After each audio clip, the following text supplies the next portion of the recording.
दोस्तों, हमारे नए नए वीडियो गीत देखने के लिए हमारे YouTube चैनल को सब्सक्राइब करें और न्यू अप टू डेट्स जानने के लिए बेल आइकन को क्लिक करें।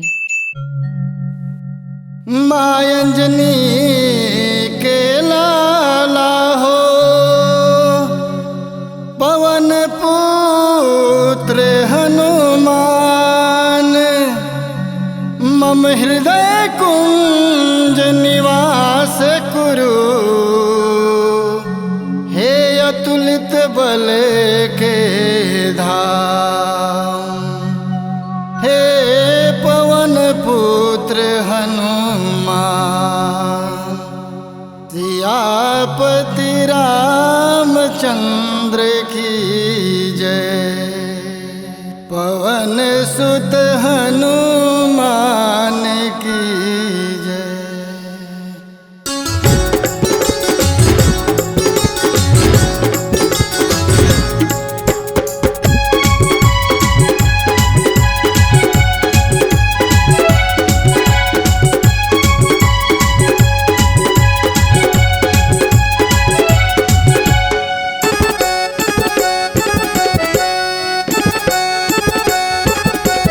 अंजनी के पुत्र हनुमान, मेरे बिगड़े काम बना दो।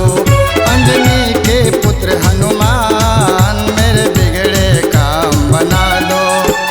बिगड़े काम बना दो, मेरे सोते भाग्य जगा दो।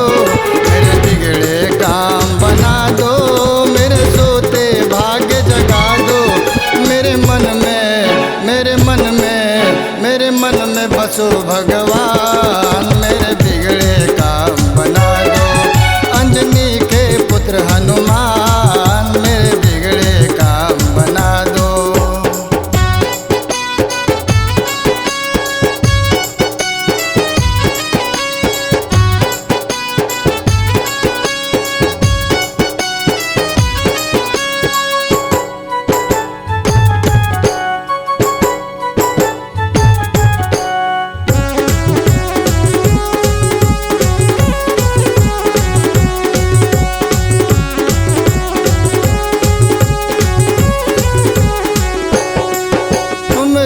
भक्त हो दाता, दुखियों के भाग्य विधाता। तुम राम भक्त हो दाता, दुखियों के भाग्य विधाता। जो तेरे शरण में आए, प्रभु उनके कष्ट मिटाता। जो तेरे शरण में आए, प्रभु उनके कष्ट मिटाता।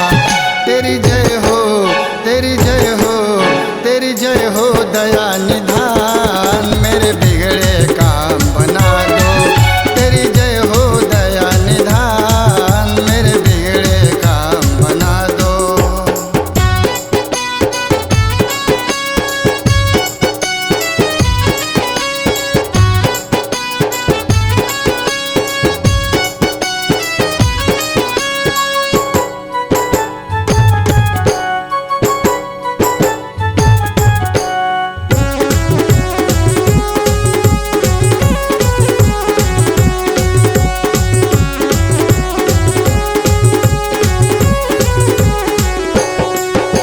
शक्ति लगा लक्ष्मण को, प्रभु धौला गिर लियाए।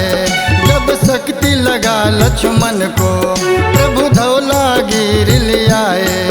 लाकर संजीवन बूटी, प्रभु लक्ष्मण प्राण बचाए।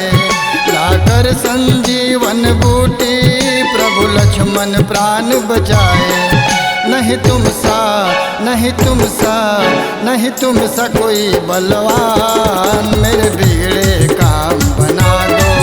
नहीं तुम सा कोई बलवान, मेरे बिगड़े काम बना दो।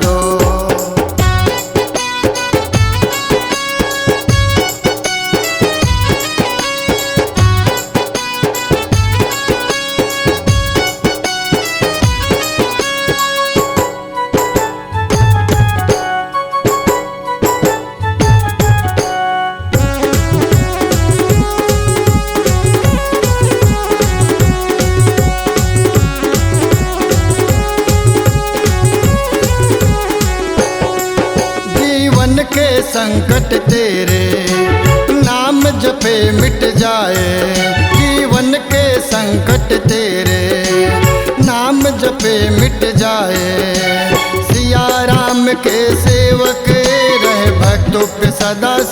सहाय। सिया राम के सेवक रहे भक्तों पे सदा सहाय। कर पूजा कर पूजा कर पूजा सुबह हो शाम, मेरे बिगड़े काम बना दो। कर पूजा सुबह हो शाम, मेरे बिगड़े काम बना दो। बिगड़े काम बना दो, मेरे सोते भाग्य जगा दो। बिगड़े काम बना दो, मेरे सोते भाग्य जगा दो। मेरे मन में मेरे मन में मेरे मन में बसो भगवान, मेरे बिगड़े काम बना दो। मेरे मन में बसो भगवान, मेरे बिगड़े काम बना दो। अंजनी के पुत्र हनुमान, मेरे बिगड़े काम बना दो। अंजनी के पुत्र हनुमान, मेरे बिगड़े काम बना दो। C-Log Digital Recording Studio, Cordoba. Contact number 9907119215.